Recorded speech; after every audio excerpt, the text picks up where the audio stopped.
അസ്സലാമു അലൈക്കും വറഹ്മത്തുള്ളാഹി. അൽഹംദുലില്ലാഹ് വസ്സലാത്തു വസ്സലാമു അലാ റസൂലില്ലാഹ് വഅലാ ആലിഹി വസഹ്ബിഹി അജ്മഈൻ അമ്മാ ബഅദ്. നബി സല്ലല്ലാഹു അലൈഹി വസല്ലമ ദുനിയാവിൻ്റെ നശ്വരതയും നൈമിഷികതയും ഒക്കെ വളരെ കൃത്യമായി തൻ്റെ അനുയായികളെ പഠിപ്പിച്ചിരുന്നു.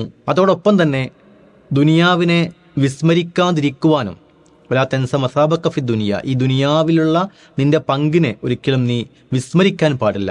കാരണം ദുനിയാവ് യഥാർത്ഥത്തിലൊരു വാഹനമാണ്, പരലോകത്തേക്കുള്ള ഒരു വാഹനമാണ്. ആ വാഹനം ഒരു വെള്ളത്തിലൂടെ പോകുന്ന തോണി നമ്മൾ സങ്കല്പിക്കുകയാണെങ്കിൽ, ആ തോണിയാണ് ദുനിയാവെങ്കിൽ, ആ തോണിയിലൂടെ നമ്മൾ യാത്ര ചെയ്യുന്നു, നമ്മുടെ ജീവിതമാണത്.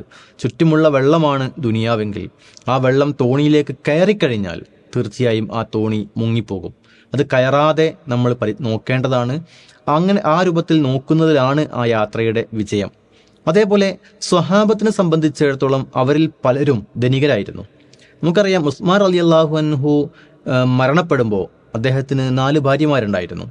അദ്ദേഹത്തിൻ്റെ അനന്തര സ്വത്ത് വീതം വെച്ചപ്പോൾ ഓരോ ഭാര്യയ്ക്കും ലഭിച്ച ഓഹരി അത് ഇന്നത്തെ ഭാഷയിൽ പറഞ്ഞാൽ 750 കോടിയോളമായിരുന്നു എന്നൊക്കെ ചില ചരിത്ര പരാമർശങ്ങളിൽ നമുക്ക് കാണാൻ സാധിക്കും.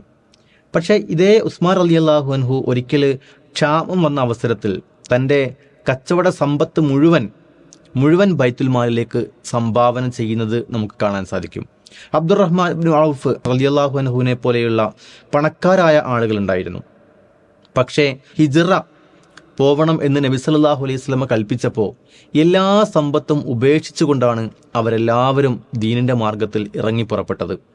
ഹിജ്റ എന്ന് പറയുമ്പോൾ മക്കക്കാരെ സംബന്ധിച്ചിടത്തോളം അവർക്ക് പരിചയമുണ്ടായിരുന്നില്ല, യാത്രക്കാരായിരുന്നില്ല അവർ. വർഷത്തിൽ 2 പ്രാവശ്യമുള്ള യാത്ര, റിഹ്ലത്ത ശിതാ വസ്വൈഫ്, അതായിരുന്നു അവർ നിർവഹിക്കാറുണ്ടായിരുന്നത്.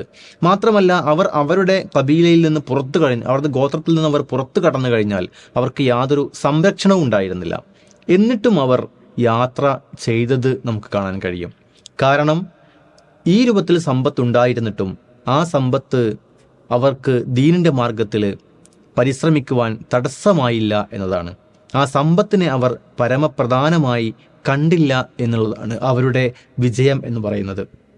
ഇതേപോലെ ദീനിൻ്റെ മാർഗത്തിൽ പരിശ്രമിക്കുമ്പോൾ ഭൗതികമായ വിഭവങ്ങളുടെ പ്രലോഭനം അത് ഒരു വിശ്വാസിയെ സ്വാധീനിക്കുന്നുണ്ടെങ്കിൽ തീർച്ചയായിട്ടും അയാളുടെ ഈമാൻ അത് വീണ്ടും ശക്തിപ്പെടുത്തേണ്ടതുണ്ട് എന്നതാണ് അത് നൽകുന്ന സൂചന.